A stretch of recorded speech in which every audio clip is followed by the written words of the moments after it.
WT2-08. Rich countries often give money to poorer countries, but it does not solve poverty.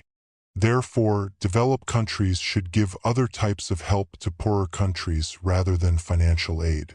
To what extent do you agree or disagree?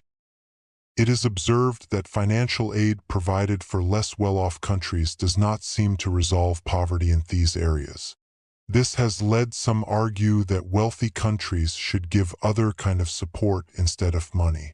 I, however, do not hold this view as the best way to help underdeveloped and developing countries to give them both financial assistance and other types of help. Giving poorer countries financial support can yield both short-term and long-term benefits, if used properly.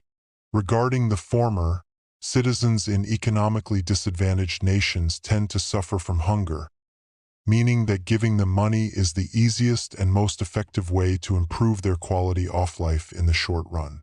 Most other forms of international aid tend to fail because if people are unable to feed themselves and their family, it is unlikely that they would pay attention to such aid as education or training. As for long-term benefits, the money given to poorer nations can be used to build more schools and incentivize their citizens to study.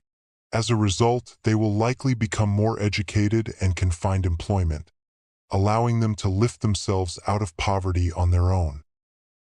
However, other forms of help are still necessary. For example, experts from developed nations could be sent to less developed ones to help them adopt certain technologies or farming techniques. This can enable less affluent countries to develop more sustainably. Furthermore, well-off countries can then open their borders to enable less fortunate ones to trade with them. With more business activity inevitably comes job creation, and this can also help poorer countries become less reliant on aid from richer ones. In conclusion, richer countries should provide both financial aid and other types of assistance mentioned above to help poorer ones develop and eradicate poverty in both short and long terms.